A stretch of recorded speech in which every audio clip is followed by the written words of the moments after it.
Hey, thanks for checking in. I'm Mike McQuillan here in Brooklyn, New York.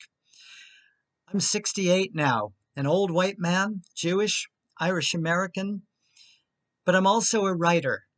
And my goal in writing is to have a conversation with you. And I appreciate that we can see as well as hear for this one. When I was 8 years old, I wanted to change the world. I rejected the frontier justice approach of the violence that ensued too often between my parents, my mom and my dad. I coiled my arms around my 6 year younger sister, wary lest our parents breach our bedroom door.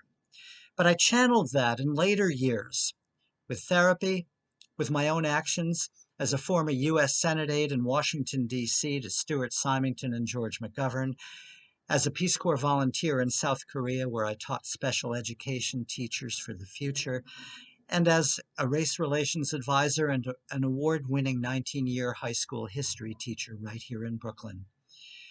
Trying again to help someone other than my own group, other than myself, to address the correlation between poverty and crime, to end the normalcy of war. I'm still having that conversation because I haven't succeeded, but I want to have that conversation with you. And I'd like to start that conversation by reading something to you that I wrote for a journal called the Dilly Down Review.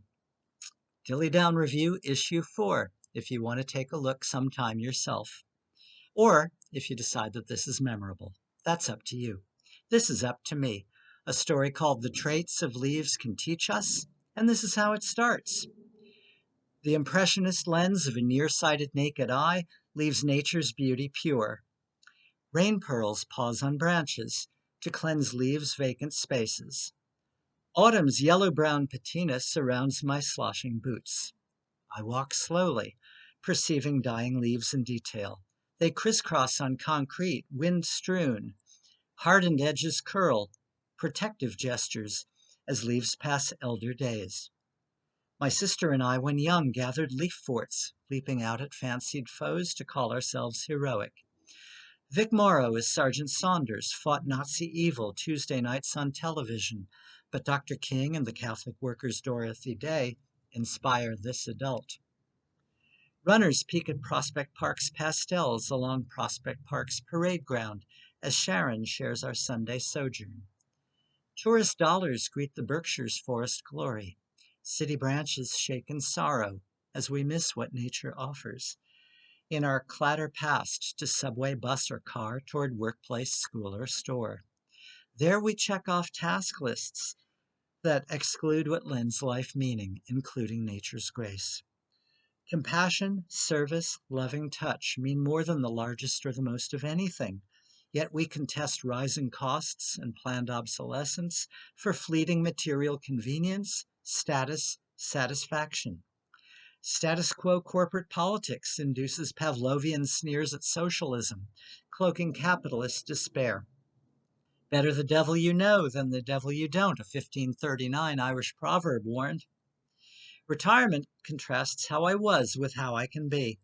Outward drives for family and career turn inward. Writing sculpts insights from thoughts and feelings on good days.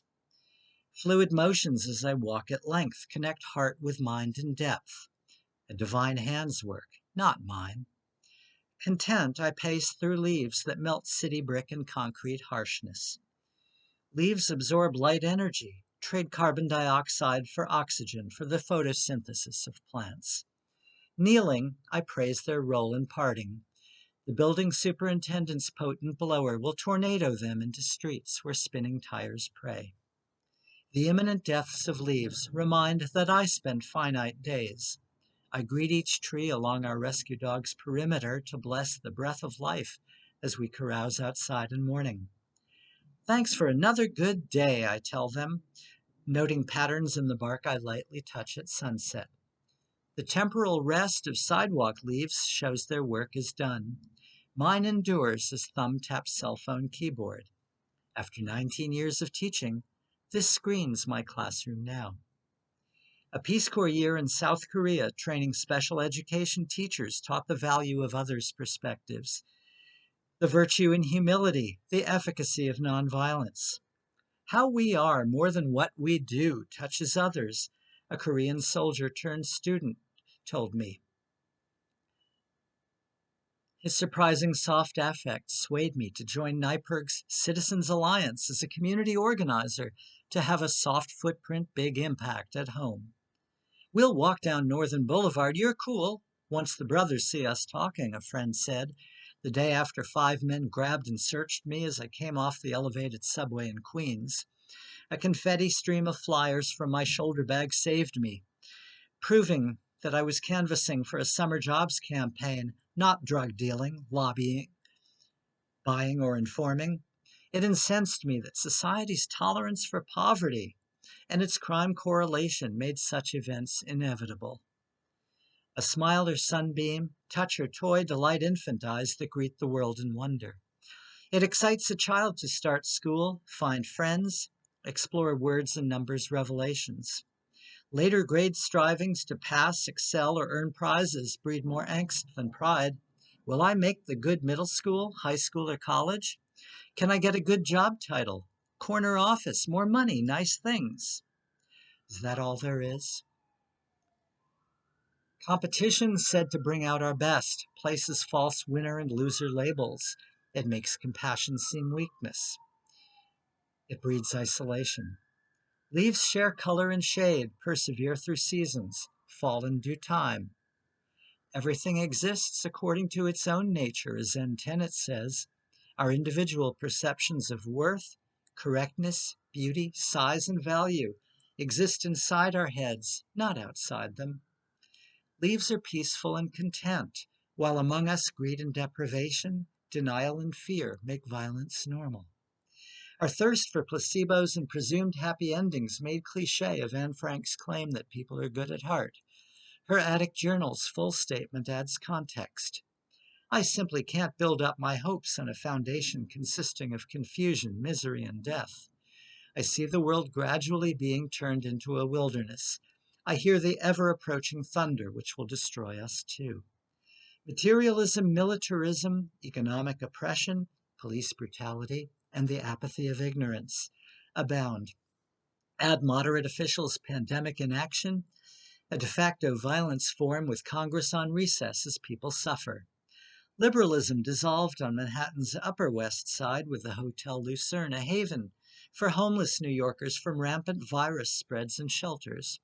Funds that could have helped them went instead to retain an attorney who sued the city to expel the homeless guests, as the wealthy gentry barked, "Not here."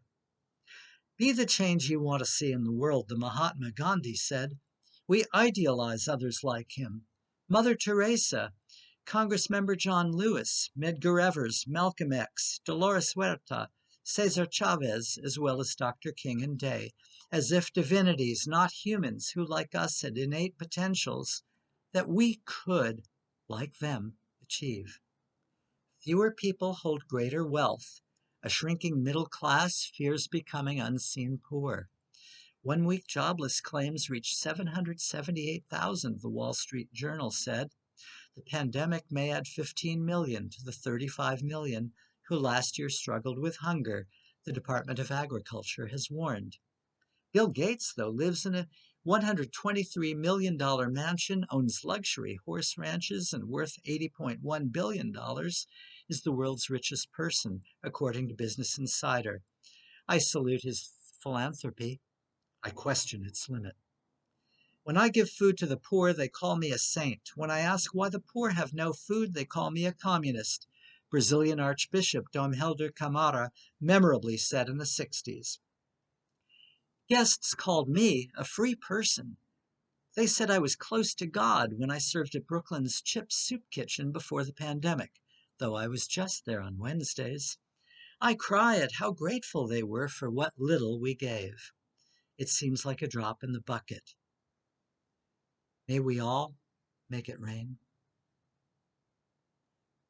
Thanks so much for listening.